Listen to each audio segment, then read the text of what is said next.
Yeah,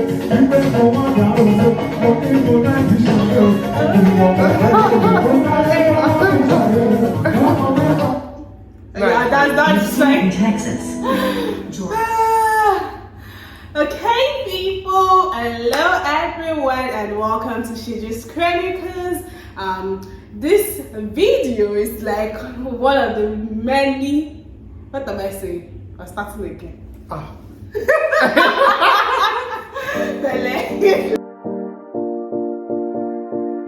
Hello everyone and welcome to Shiju's Chronicles. So today I'm going to be interviewing somebody seated right here beside me. You can see him. Going to be interviewing him. We'll be sharing his experience with us, how he got admission, why did he come to the US and all that good stuff. You already know how it goes. So over to you. Hi everybody, it's nice to be on Shiju's Chronicles. Okay, alright. Yeah, so my name is Joshua. Okay. Joshua Additional, and I'm a PhD student at the Ohio State University. The Ohio State University. See emphasis on the D because they don't like you saying Ohio State University. Yeah, the Ohio State University. Okay. Yeah, so I'm taking my PhD in welding engineering. Yeah, I started this summer actually. What did you say? What engineering? Welding engineering. Oh, welding engineering. Yeah. Okay, that's good to know. Okay, so how did your study abroad journey start in general? Because actually, you not tell us your country, but that's fine. You mentioned it shortly. But how did the journey start in general? Like, what sparked that interest and why the US? Why the US? What sparked the journey? How did it start and why the US?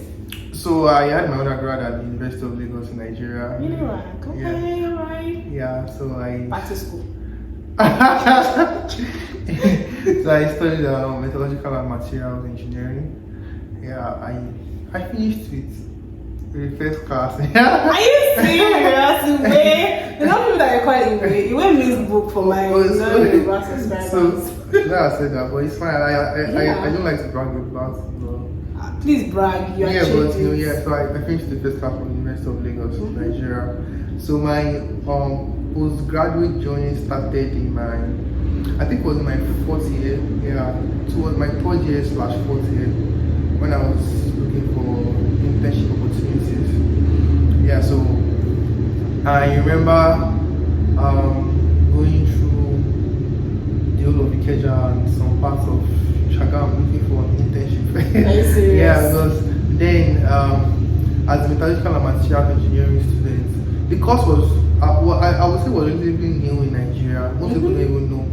If I say I'm studying metallurgical and materials engineering, you'll be like, what is that? So I need to begin to explain what the course means and everything. Yeah. Yeah. So but in my fourth year, after looking for internship, and it was very serious looking for internship. Despite your first class, I could not even get into the kind of companies I wanted to get into. Yeah. I decided to begin to look for other opportunities, to better my life basically.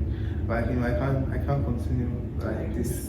Yeah. So I think that was where the interest started from, wanting to have a better life for yourself. Yeah. And on talking with some of my other friends who are also in my class, we started thinking about what to do, and study abroad became like an option because we also had friends from but one thing I was beginning to look at people who had finished from my departments, what they were doing, and most of them that did what I like to do actually abroad, did their master's or PhD abroad, and are working on one of the companies I would love to work with. Yeah. Yeah, so I think that's where it started from. So LinkedIn was also one of the major resource for me. Then I was able to connect with people. Yeah, so I think just wanting to have a better life for myself was what all sparked the interest in going for grad school in the first place, and looking at what Nigeria had, what my country had to offer for me. Then I guess it was not measurable what I was doing, what I was getting from school. So yeah. Basically, I think that's it. So, and the why the US. So I wanted to do welding engineering, which is what I'm doing right now. And the interest started from school actually. So I did metallurgical and materials engineering, which has different kind of other sub disciplines. So welding engineering sparked my interest after I took 1 or 2 classes in it, and I wanted to go further in it. So in deciding for schools, I was just basically looking for any school that was going to offer welding engineering at the postgraduate level. And yeah, I saw schools in the UK, I saw schools in Europe, I saw schools in the US here. But the US just seems like a better option basically in everything. Yeah. The way to apply, and yeah, the application process. Really? It was easier than that of the UK? Well, UK is I'll not say it was easy, but I mean like in terms of funding actually. Oh, yeah, in terms of getting scholarships. Mm-hmm. Yeah, US had more funding options than the UK basically. Because I know for UK, if you are funded as a GRA or as a GRA majorly, most times you have to be a citizen of the UK. To get like graduate. Yeah, but for the US, it's not always the case. You necessarily don't have to be a citizen before you can get a GRA position basically. Mm-hmm. Yeah, so that's so the funding opportunities abundant in the US, and I have more friends. Yeah. I have more friends in the UK actually, but I also have friends in the US here. So Right. yeah. That's good to know, really good to know. So like, what factors did you consider when selecting schools to apply to, or did you just kind of like look up schools in your field and apply to them, or? Oh yeah, so for me, I wanted to do welding engineering. Mm-hmm. So one of the factors that I considered was the school that had that postgraduate course. That had that course at the PG level actually. So in section, I knew Crayfield University in the UK had that course. The Ohio State University is one of the few schools in the US that have it. Not most schools actually have like a department of welding engineering. Most schools have material science departments, then they have a welding department, like a welding research under the material science department basically. Yeah, so but Ohio State just came natural because it was the only school that had the department of welding engineering, and which is one thing I always wanted to do. So it was just very easy to just apply to the Ohio State. Yeah, but when you started your journey, you didn't start at Ohio State. That's like once like it's a very interesting journey actually.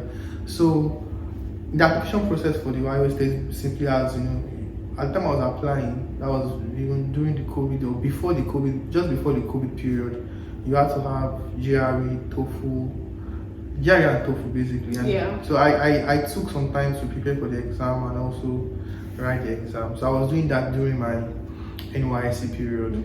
So by the time I was going to apply,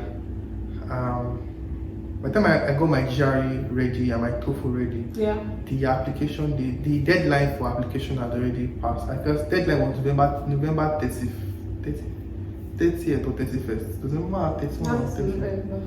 Does November have, how many days November have? I trying to know that the deadline was the last day of the last day of November was the deadline. So I think November 30th was the deadline for international students to apply if you needed funding. So I got my TOEFL result in October, so I could not apply. So I also had this group chat where we had friends who were also trying to apply to the US. So one of them then shared on Wright State University with me. So I applied to Wright State as my last option in case of, just because I could not apply to Ohio State. So I will apply to that schools in Canada, in Canada especially, and I use Wright State as my lowest option. I also applied to schools in UAE actually. Nice. so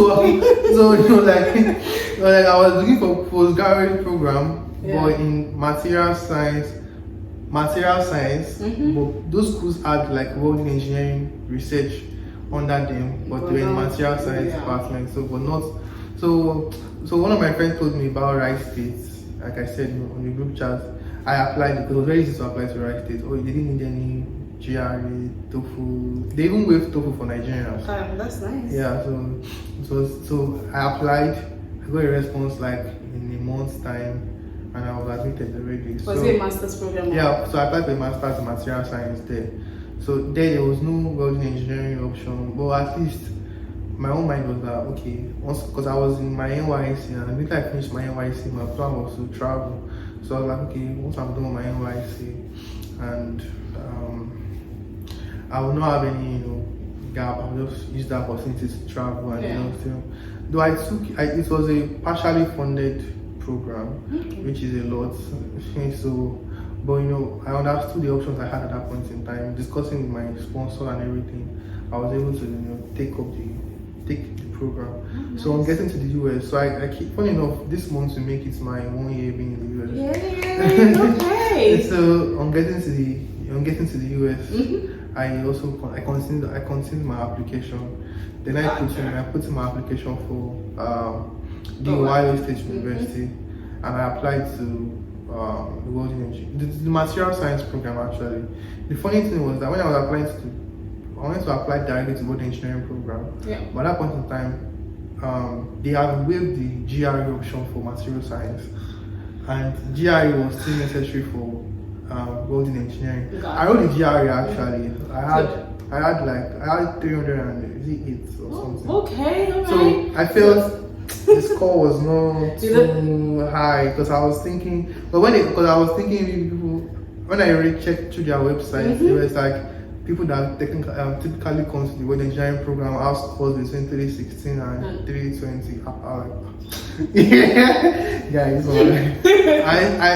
applied to the material science program, but I made interest in welding engineering research. Gotcha. So my SOP and everything, I clocked it to like welding engineering research and everything, which I felt was the reason why I got admitted, because on getting admitted, one of the professors reached out to me and was like, she saw my application. Yeah. She's in welding engineering. She has this kind of research she wants to do. Will I be interested in working on it? I was like, oh, why not? Because I mentioned her name in my SOP after doing my research about the school. Nice. So on getting to Ohio State as a material science student, I spoke to the graduate coordinator. Is it possible to move from material science to welding? And I said, yes, since my professor is in welding, my research is in welding, everything is in welding, why am I even in material science in the first place? So, moved into welding at the end. So, you did not even, so they just, they didn't even ask me for GRE, they didn't ask me for anything. They just said, since I'm already in material science, they can petition and move into welding engineering. Okay. So, that's how I found myself in welding engineering. It's a very, very interesting journey. Yeah. And, I just thank God for the smooth transition and the movements from Rice State, from Nigeria to Rice State, from Rice State to the Ohio State, and doing what I always wanted to do basically. That's good. Yeah. So basically you ended up where you were supposed to be. So just some questions for, those who will be watching. So when you applied to Rice State, like what materials did you submit? Like what steps basically did you take to apply? Like I said, Rice State is one of, I would say, very easy schools to apply to. You don't really need, for example, all I needed to apply for Rice State for my program, because there are different requirements for different programs. Yeah. So that's why it's very important to check through the school websites. So for my program, my program requires me to have just my transcripts and a proof of statement and my passport. Okay. What about personal statement? They didn't ask me for SOP. They didn't ask me for toefl. Wait, you didn't write your personal statement for Rice State for your program? For Rice State, I did not have to. Wow. But for the Ohio State, action requirements was more. I won't say stressful, but it was more demanding. Kind of. I needed to have my transcripts, an SOP, something of purpose, recommendation letters. Then toefl was was compulsory for the Ohio State. So you have to have at least 90 on the toefl. Yeah, but GRE is waived for my program. Right now it's waived, and for some programs too it's waived. But some other programs, I think GRE is still required. Okay, so. And I know you said maybe you considered your score to be on the lower side. However, how did you prepare for the GRE? Oh yeah. GRE is one stressful exam actually. Well, I don't think your score is low anyway, but nonetheless. well, compared to people that I wrote it with that time, I think it was low. I had friends who had 312. I had friends who had 315. I even had somebody that had 325 or thereabout. Oh, wow. So I don't even like seeing my school number around there. Okay. Now I did that part out. But yeah, so preparing for the GRE was, I think it took me about 3 months to prepare for the exam. First of all, I think one thing that made me serious preparing was like I had the dates I already paid for. So the choice. So I had money to go to exactly. So I knew that I'm going to take this exam. So there's no way I had materials from ETS himself, like the official materials from ETS, and Manhattan series 1 to 8. I used that to prepare for my Kira was actually I think I had very good score in Kira. I had 160 or 168. I'm not really sure.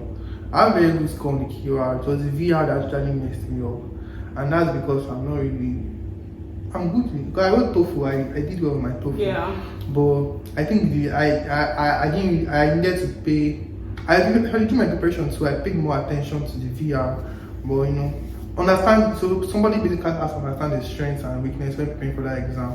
So I knew maths was not a problem, Kira was not a problem to me. So I didn't really put much attention on Kira like I did on the VR.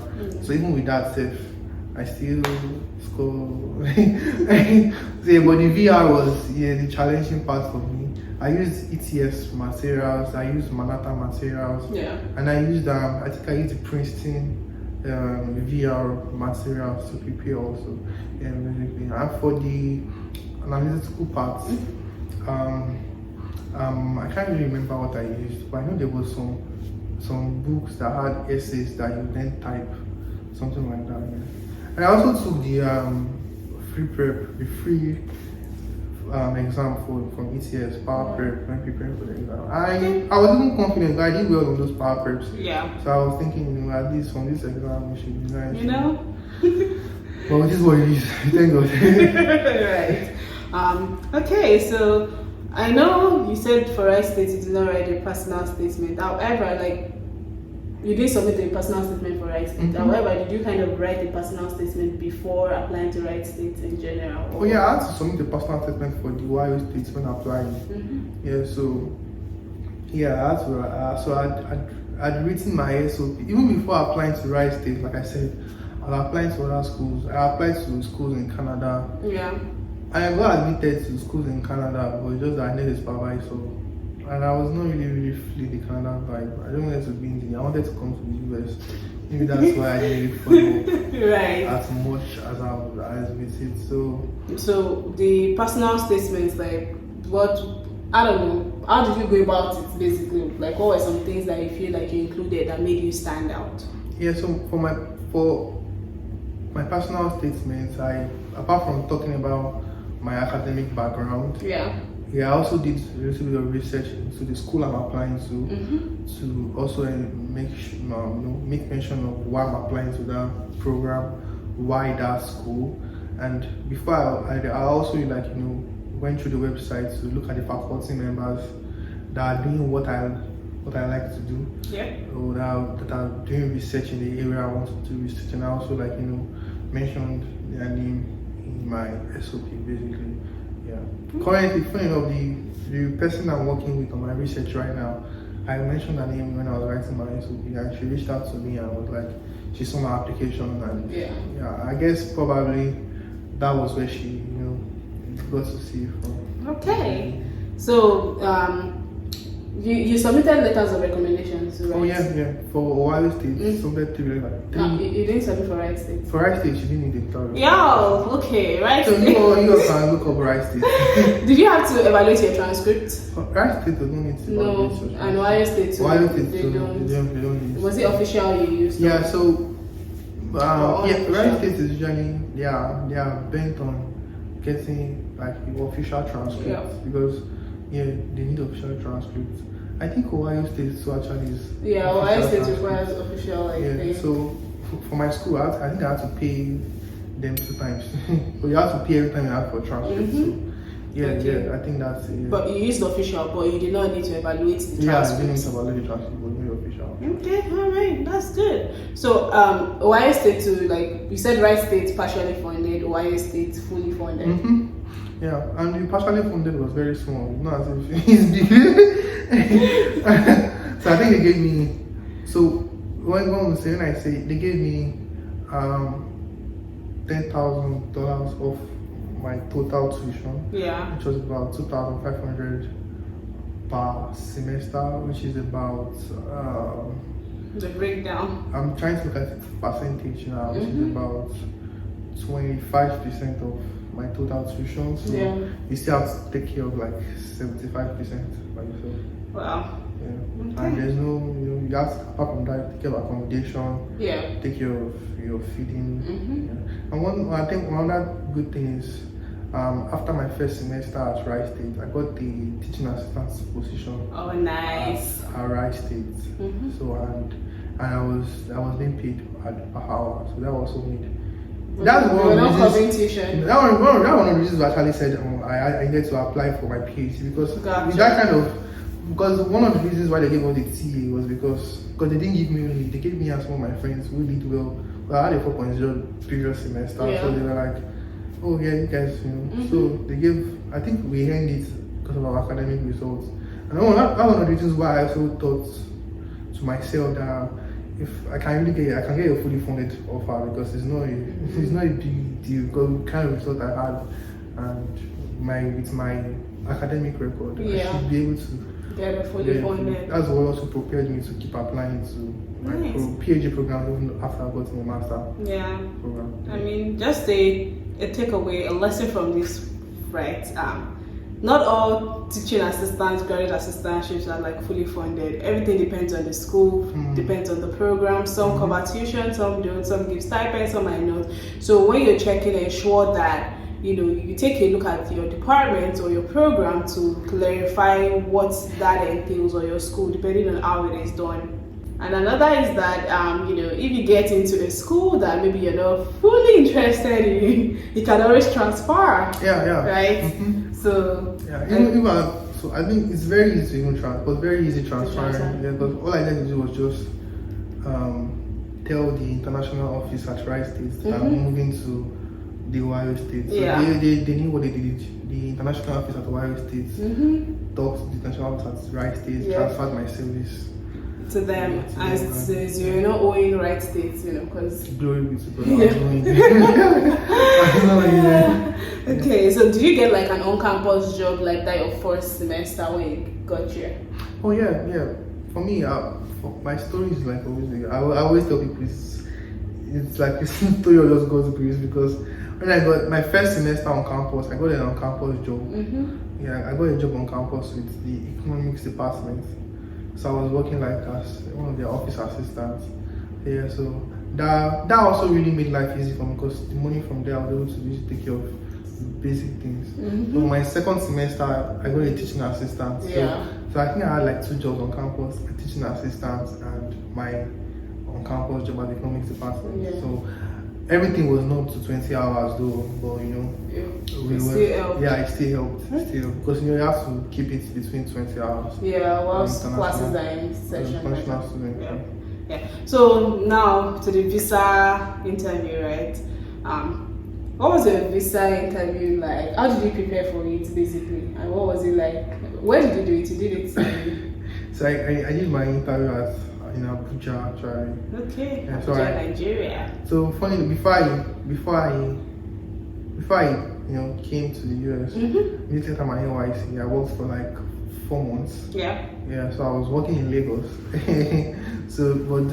For my interview, I had to fly over to Abuja. So the reason for going to Abuja was just because I got an early date there. And people have been saying Abuja is more friendly than Lagos, which I don't think is true. I don't think it's true actually. I think they're all the same actually because I had friends who went to Lagos and we approved. Yeah. So, but Abuja was a nice place. I did my interview in Abuja and preparing for the interview was not so difficult. I had I was at that point in time when I was trying to come to the US. I was in many group chats. So group chats for interview, group chats for schools.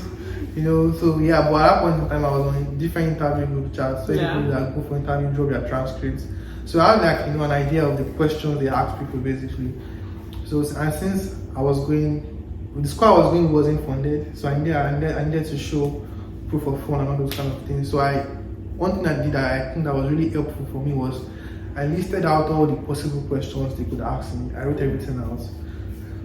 I wrote my response. I wrote what I want to tell, what my response going to be, and that was how I prepared for it. And I also had friends. I have a friend right now who's in the US. We both came together.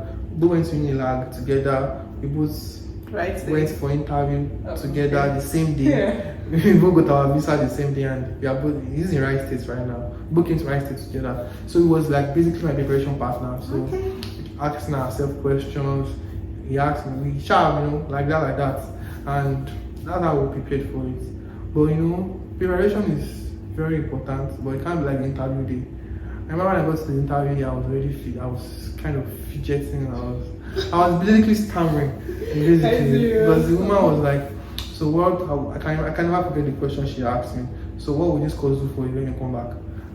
She didn't even say pass me your I-20. Kind of introduction. Yeah, how does introduction? Good morning, pass your. She's never, she was like, give me your I-20 and everything. Okay, yeah, she asked, I got my I-20. She didn't even say, the next thing she just asked me is, what will this course do for you when you come back? What will this course do for you? I was first of all, I was like, hey man. She said, okay, I want to come back and work for some companies in Nigeria. I said, which companies in particular? I said, Dangote Industries. And I was just fascinated. I said,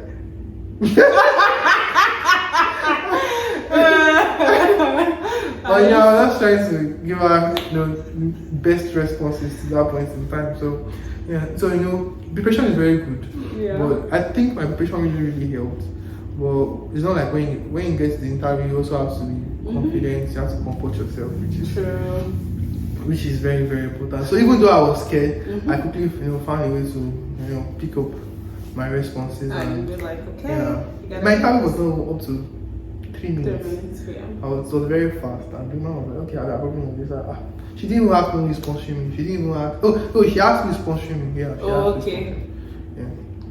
So she asked the question that she asked you. What would that question? She basically don't know what would this course do for me? Who is my sponsor, and what do they do, basically? Okay. Alrighty. Oh, and then you missed the one where she said which company. Yeah. It was part of what would this course do for me. Oh, okay. Yeah. So when I was talking, I was like, so which companies maybe Dangote Industries, yeah, I just said something. Yeah. Okay, alrighty. Well, I'm glad that I went well and that I are here, because that's why I'm able to interview you. So overall, like, what has your experience been like in the US? Like, so far, do you think that you regret the decision, or you're like, things are working out? Like, how do you like it so far? Oh wow, regret is not part of it actually. Yeah, I think so far so good. It's been a wonderful experience. I'm glad I made the decision to come, even though I wasn't fully funded at first. I was glad I took that risk to come to the US, and even though it was a lot of financial strain, my sponsor and everything, I was glad I was able to take that risk, and I was also glad I didn't just stop there, kept pushing for better opportunities, which I also think that one thing I've learned so far in this country. Better opportunities are ahead of you. If you do the work and the necessary things you need to do, you would always have good opportunities basically. So far so good. Like I said, it's been a wonderful experience. Like I said, this is my 1 year, and not today actually, but like this month makes it 1 year I'll be in the US. And it's awesome. Yeah, and in just that 1 year, I can say a lot of things that have really changed. And I'm grateful to God for the opportunity. Okay, that's good. So we're kind of rounding up now.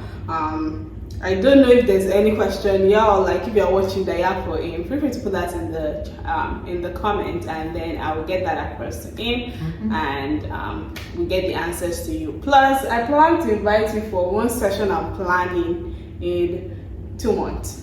So yeah, for a live session. Don't worry, I put you on the spot right now. So you cannot say no. Okay, now let's try. Yeah, there should be a couple of people there as well, just like a session for those who intend to come either in the spring or for 2023. But anyway, just as we conclude, I think some questions I will ask you, like in retrospect, like what worked for you and what do you think did not really work? Like in terms of the application process, like what do you think worked? What did you do that worked? And Okay. I don't want to say everything worked. Okay, it's fine if everything worked now. But yeah, I think basically before I put my application in for any school, I understood all the requirements. So I think that's very important. When you understand all the requirements, you'll be able to put in a solid application, which is very important. So one thing I also want to say is, I know people are always trying to, come to the US for postgraduate studies and everything. So one thing that is very important to understand is the funding types. Most people think you can only come here with GRE or GTA or you should also know that you can also come here if you can sponsor yourself. You can be self-sponsored, and it's very possible. So understanding the funding types and understanding that if you are able to can you take care of, because Rice State is actually one of the low tuition schools, and there are many schools like that, especially in the Midwest region. So you can if you can find a school which can take care of your tuition, which is self-sponsored, which also works fine. And GRE, GT, which are the main options for being sponsored around this place. So basically I'll just say is for me, understand the first things first is to know the kind of course you want to do, which is very important. Because I wanted to work in engineering, I was not really beating around the bush. I knew the kind of schools I wanted to apply to. I get it. So most people I have friends that are people that reach out to me and they be like, I want to come to the US. What program do you want to study? Any program. Me at that point in time, I was not going to apply again because I cannot help anybody that wants to do any program. I get it. So I think first thing that what made my application work is knowing the kind of program I wanted to apply to. I wanted to apply to something about material science and also something related to world engineering. So knowing the program allows you to streamline the schools you want to apply to, and determine the funding sources. What kind of funding do you need? If you can do GRE, then you know how to what are the requirements for a GRE. Sometimes you might not reach professors, you might not need to reach professors, depending on the school. Then if you self-sponsored, you look at can you afford the tuition and that kind of things. And there are many schools that you can even that you can actually afford, that are actually affordable to an extent in the US here. Many other schools like that. So that's it basically. Know the course you want to study, determine the funding types, and and probably one thing that also helped me was the ability to connect to people who are already in that school. Did you use LinkedIn? Or? I used LinkedIn, and luckily for me also, there was also a friend of mine who also finished from University of Lagos Material Science Department, and also had his masters in Rice State Material Science. Oh, nice. So we connected together. He was very welcoming. It was even when I came to pick me from the airport when I came here.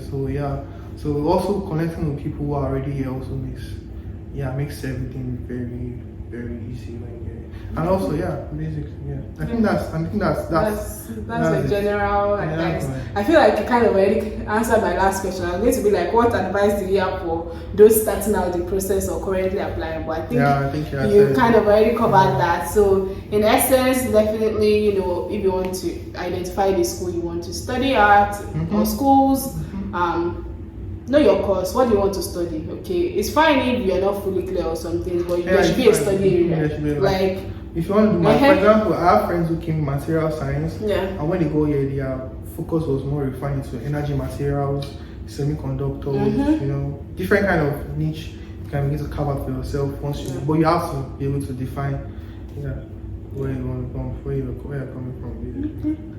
Okay, that's good to know. That's really good to know. And for some schools that have like requirements like GRE, TOEFL, just make sure you meet the requirements because you cannot waive. Some schools don't waive it and they will not waive it for anybody. So you have to actually be able to meet those requirements. Okay. So I think I'm going back again to say that in general, you know the school you want to study, the application requirements for the school. Yeah. And finally, you can get all those information from their website, like the school's website. I spent a lot of time on Ohio State's website when I was applying. I practically had like a tab for Ohio State. I always check. Ohio State. Yeah, I don't know because of the world engineering program basically. So I always check the Ohio State's website. Before applying, did you ever reach out to anybody, like maybe the graduate coordinator or? Funny enough, you won't believe that my course supervisor right now. Yeah. I sent her an email when I was applying to schools. Then before I wrote my GRE, that was in 2019. Just before I wrote my GRE, I sent her an email. Yeah. She didn't reply the email. She didn't reply. So when I got like the opportunity to interview, when she was interviewing me for this current role, I asked her that when I sent her an email so and so date. So she said, "Oh, I'm sorry, I didn't see it." So I guess for Wyatt is not really big on reaching out to professors. Yeah, if they are interested in your application, they will reach out to you. Yeah. And so it was very funny because I was like, this is the woman I wanted to work with. I sent her an email, she didn't reply. I just got the email from her and like, hi Joshua, my name is Professor. I saw your. So she saw your application. I saw your application. Did you on the application? Did you have to tick that you're interested in funding, or it was just like you consider you automatically for funding? For Ohio State, if you are applying to a PhD program, you are automatically considered for funding. Oh, nice. Yeah. I actually, most people think it's only PhD programs that are actually fully funded. Master's programs were actually a lot of master's programs are actually fully funded. Because I have a lot of friends who are on masters and fully funded. Yeah, but for me, I just felt a PhD is more personally satisfying, and it's also like career-wise is also what I want to do. And so if you because it's long actually. I'm like you have to count the course when you are doing a PhD because it's 5 years. You have to put in research as well, those kind of things. Yeah. So if you really want to do PhD, you can actually go for masters. And you can actually, get a fully funded master's. And go from just that you have to, put in a good application basically. And it's not as people make it look like as if it's so competitive, but it's not. Actually, it is competitive, but with a good application, you can get something. Because there are so many schools here in the US, and you can take a look at some schools that might fit your profile, or some schools that maybe might be less competitive, like in quotes. But I won't lie to you, most of those less competitive schools, they don't usually have funding. I mean, like when I take right for example, it's not competitive and they will tell you right from we don't have funding. And even the scholarship relative self, because I guess it's good at the first class. That's why I got that 10,000 because some of my friends said they had 5,000, some they had 2,500. Okay, so it was different. It depends on your grade you're coming in with, basically. Yeah. Okay. So, but I always encourage anybody that has a first class and so on. I will encourage them not to shoot themselves in the leg. Always aim for the best. Like schools like Harvard, MIT, Stanford, you can even apply there. The only reason why I didn't apply to those schools is because they did not have program I was interested in. Yeah. Okay. And basically that's it. Because most if they have what you're interested in, go for it actually. And for people with lower grades, it should not sit as an hindering factor. Yeah. For students with like 2 or 3rd class, other schools too, are also available. The only thing is that it should be self-sponsored. Getting a fully funded offer with that kind of way might be a little bit difficult. I mean, I know a couple of people who with with tutu were eventually Yeah, able to like secure funding through like maybe graduate administrative assistance. Yeah. So yeah, like I said, funding types is very, and Ohio State has, very good, has all funding types. GRA, GTA, GA is graduate administrative assistance, which I believe most people can take opportunity of. Yeah. So if you know the funding type, you can actually use that to though it might be competitive, but use that to your advantage. Plus work experience too. Yeah, exactly. So yeah, maybe. Okay. Alrighty, people. So with that, with all this, I feel like we've come to the end of this video for today. Thank you for having me on your channel. I'm glad that you're here. It's nice to like learn from you. Yeah, it's my first time on a YouTube channel, so I just hope I didn't give out too much information. Achievement. Plus, it's nice to have somebody from with a different perspective. Initially, I had somebody maybe come from biological, STEM and I've forgotten, developmental biology type of cell and molecular biology field, and then you're here, engineering, so you can provide that insight and everything. So that's good to know, because I'm a non-STEM person, higher education, administration, humanities, social sciences, that's my realm of things. So it's nice to definitely have a different perspective. So I hope you all have learned one or two things from our conversation today. Like I said, if you have any questions, feel free to put that in the comments, and I will try to get that across to him. Yeah, you can also reach me on LinkedIn. Okay, you can reach him on LinkedIn. I'll put his name here if you want to connect. But I think one thing I was going to say though, if you're reaching out to folks, explain why you are. Don't just be like I am. You barely get responses nowadays. Okay, include the reason you're reaching out. Or am I right or am I right? You're right. Yeah, because anyone that sends me hello, hi, I'm like, okay, I'm not doing this today, okay? Put your intent there, I saw your interview here and I'd like to ask some questions and things like that. So I appreciate you putting yourself out there as a resource. Yeah, I need to know, yeah, I like to help people too.